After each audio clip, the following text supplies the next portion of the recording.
सोलापूर जिल्हा हे पालक घेतील आणि विशेष काहीतरी BIचं सुद्धा BIच्या तर्फे सोशल वर्क म्हणून एक सामाजिक बांधिलकी म्हणून एक खेडं मोठं खेडं हे कसं मोठं करता येईल, अधिक मोठं करता येईल आणि राज्यभरामध्ये आमचं सोलापूरचं नाव कसं करता येईल. देशमुख साहेब आपण देशमुख म्हणून तर करू आपण जरा मला माझ्या शब्दाला तुम्ही तेवढी तर किंमत द्यावी अशी आपल्याला विनंती करतो. परत एकदा बिल्डर असोसिएशनचं आम्हाला ह्या मग प्रणित त्याला तेच म्हणलं इथं स्टेजवरती अजून एक मागे देशमुख आहे, दोन देशमुख आहेत. देशमुखाची मेजॉरिटी आहे आणि देशमुखाने मागणी केलेली आहे, बहुमतानं मागणी केलेली आहे आणि मंजूर करणारा देशमुख आहे. त्याच्यामुळे मला खात्री आहे सोलापूर जिल्हा पालकत्व घेते. आणि या सोलापूर शहराच्या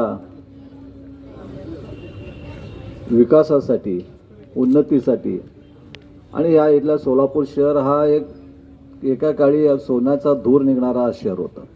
अनेक मोठमोठे कारखाने, मोठमोठ्या कापड उद्योग हा सोलापूर शहरानंतर चादरचे मोठ्या प्रमाणात कारखाने इथं सुरुवात झालं आणि या चादरचे कारखाने जगभरात प्रसिद्ध होते. सोलापूर शहर बापूंनी का बरं खेडेगाव म्हणलं असं मला कळालं नाही. देहात म्हणलंय मला असं कळत नाही बापूंना असं का म्हणून वाटलं. कारण बापू गेले 2दा खासदार होते, 3 टर्म झालं आमदार आहेत आणि या शहराचा विकास करणं हा आमच्या सगळ्या लोकप्रतिनिधीचं काम आहे, आपल्या सगळ्याला सोबत घेऊन. आणि त्यासाठी आम्ही सातत्यानं कटिबद्ध आहोत. मगाशी बोलताना सांगितलं की सोलापूर शहराचा विकास उद्योगधंद्यामध्ये होण्यासाठी असोसिएशन त्यांच्या बरोबर राहील.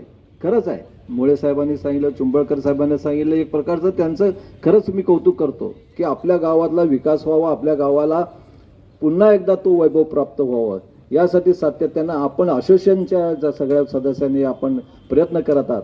त्याबद्दल खरंच तुमचं सगळ्यांचं मी आभार मानतो. सोलापूर शहर तसं बघायला गेलं तर हा दक्षिणेमध्ये जाणारा हा प्रमुख शहर आहे आणि ह्या इथं पूर्णपणे रस्त्याचं आपल्या देशाचे परिवहन मंत्रीने आदरणीय गडकरी साहेबांनी एवढं रस्त्याचं जाळं केलेलं आहे की या सोलापूर शहरामधनं कुठेही चौरस्ता आपण कुठल्याही देशभरात जाऊ शकतो.